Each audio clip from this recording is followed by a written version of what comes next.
जय माता दी। जय श्री राम। आज हम श्री रामचरितमानस के बाल कांड के पाठ को श्रवण करेंगे, जिसके श्रवण करने मात्र से भगवान श्री राम वीर हनुमान अत्यंत प्रसन्न होते हैं। तो चलो श्रवण करें भगवान श्री राम जी की वो कथा, जिसको सुनने मात्र से सभी के कष्ट दूर हो जाते हैं। भगवान श्री राम वीर हनुमान जी का विशेष आशीर्वाद मिलता है।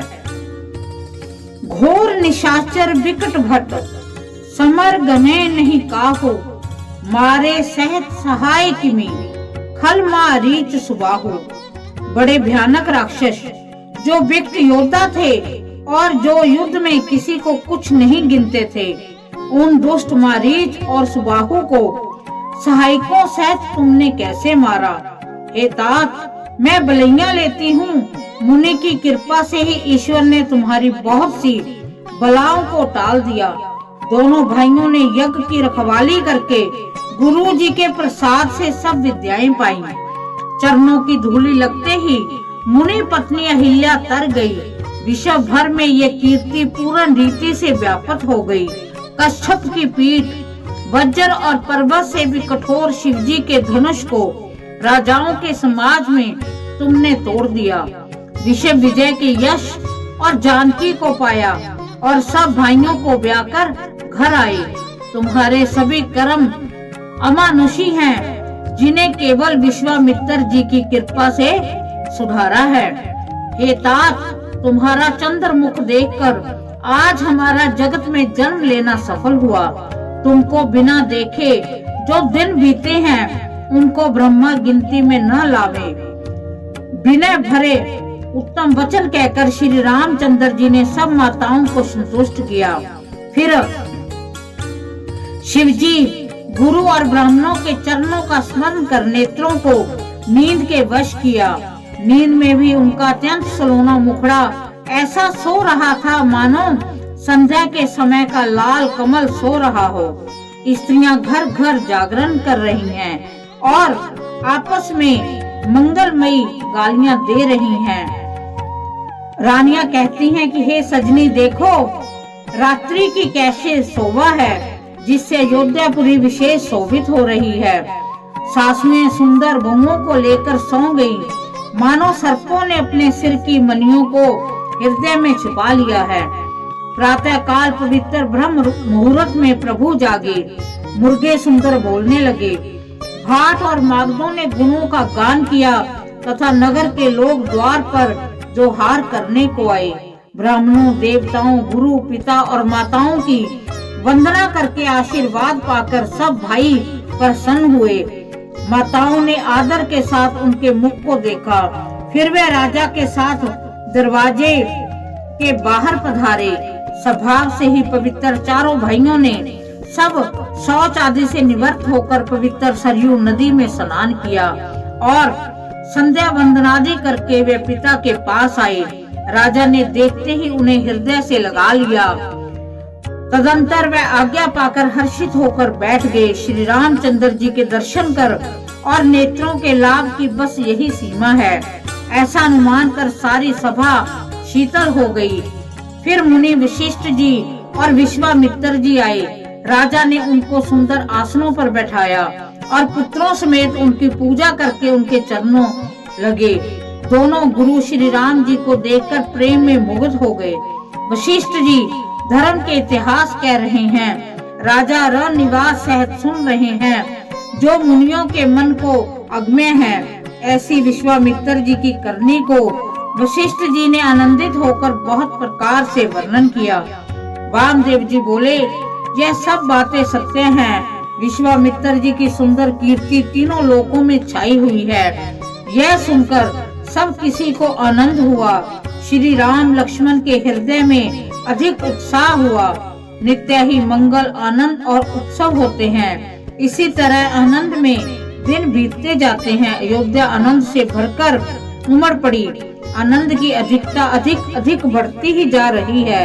अच्छा दिन शोध कर सुंदर कंकन खोले गए। मंगल, आनंद और विनोद कुछ कम नहीं हुए। इस प्रकार नित्य नए सुख को देखकर देवता सिहाते हैं और अयोध्या में जन्म पाने के लिए ब्रह्मा जी से याचना करते हैं। विश्वामित्र जी नित्य ही चलना चाहते हैं, पर रामचंद्र जी के स्नेह और विनय वश रह जाते हैं। दिनों दिन राजा का 100 गुना भाव प्रेम देखकर महामुनि राज विश्वामित्र जी उनकी सराहना करते हैं। अंत में जब विश्वामित्र जी ने विदा मांगी, तब राजा प्रेम मगन हो गए और पुत्रों सहित आगे खड़े हो गए। वे बोले, हे नाथ, ये सारी संपदा आपकी है, मैं तो स्त्री पुत्रों सहित आपका सेवक हूँ। हे मुनि, लड़कों पर सदा स्नेह करते रहिएगा और मुझे भी दर्शन देते रहिएगा। ऐसा कहकर पुत्रों और रानियों सहित राजा दशरथ जी और विश्वामित्र जी के चरणों में गिर पड़े और उनके मुंह से बात नहीं निकलती थी। ब्राह्मण विश्वामित्र जी ने बहुत प्रकार से आशीर्वाद दी और वह चल पड़े। प्रीति की रीति कहीं नहीं जाती। सब भाइयों को साथ लेकर श्री राम जी प्रेम के साथ उन्हें पहुंचाकर और आज्ञा पाकर लौटे। गदी कुल के चंद्रमा विश्वामित्र जी बड़े हर्ष के साथ श्री रामचंद्र जी के रूप, राजा दशरथ जी की भक्ति, विवाह और उत्साह और आनंद को मन ही मन सराहते जाते हैं। वामदेव जी, रघुकुल के गुरु ज्ञानी वशिष्ठ जी ने फिर विश्वामित्र जी की कथा बखान कर कही। मुनि का सुंदर यश सुनकर राजा मन ही मन अपने पुण्यों के प्रभाव का बखान करने लगे। आज्ञा हुई तब सब लोग लौटे। राजा दशरथ जी भी पुत्रों सहित महल में गए। जहाँ तहाँ सब श्री रामचंद्र जी के विवाह की गाथाएं गा रहे हैं। श्री रामचंद्र जी का पवित्र सुयश तीनों लोकों में छा गया है। जब से श्री रामचंद्र जी विवाह करके घर आए, तब से सब प्रकार का आनंद अयोध्या में आकर बसने लगा। प्रभु के विवाह में जैसा आनंद उत्साह हुआ, उसे सरस्वती और सर्पों के राजा शेष जी भी नहीं कह सकते। श्री राम जी के, सीता राम जी के यश को, कविकुल के जीवन को पवित्र करने वाला और मंगलों की खान जानकर इससे मैंने अपनी वाणी को पवित्र करने के लिए कुछ थोड़ा सा बखान करके कहा है।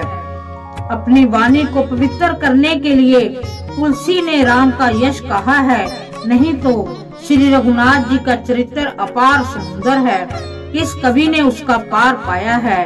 जो लोग यज्ञोपवीत और विवाह के मंगलमय उत्सव का वर्णन आदर के साथ सुनकर गाएंगे, वे लोग श्री जानकी जी और श्री राम जी की कृपा से सदा सुख पावेंगे। श्री सीता जी और श्री रघुनाथ जी के विवाह प्रसंग को जो लोग प्रेम पूर्वक गाएंगे, सुनेंगे, उनके लिए सदा उत्साह ही उत्साह है, क्योंकि श्री रामचंद्र जी का यश मंगल का धाम है। मास प्रायण वादमा विश्राम कलयुग के संपूर्ण पापों को विध्वंस करने वाले श्री रामचरितमानस का ये पहला सोपान समापन होता है। इस प्रकार बाल कांड का यहीं पर समापन होता है। हमने भगवान श्री राम के बचपन की महिमा, उनका जन्म, उनका शिक्षा ग्रहण करना और विवाह तक, विवाह होना, अयोध्या में जाना और विवाह की रस्मों का होना, हमने सारा इस कांड में पढ़ा है। तो इस कांड में कहा गया है कि जो जो इस कांड का श्रवण करता है उसे भगवान विशेष प्रकार की प्रीति देते हैं। तो हम सभी चाहते हैं कि भगवान श्री राम का आशीर्वाद हमको सदा ही सदैव मिलता रहे और हम उनके चरणों में हमेशा नमन करते रहें। तो हम श्री राम से प्रार्थना करते हैं कि हे भगवान राम, आप जानी जान हो, हमारे संकटों का हरण करने वाले हो, हमें बुद्धि ज्ञान बल देने वाले हो, हमें अपना आशीर्वाद दे, हमें अपने चरणों की सेवा में हमेशा हमें ऐसा बनाए कि हम आपके चरणों की सेवा में लगे रहें और भगवान श्री राम का आशीर्वाद हमें मिलता रहे। इसी के साथ जय माता दी, जय श्री राम।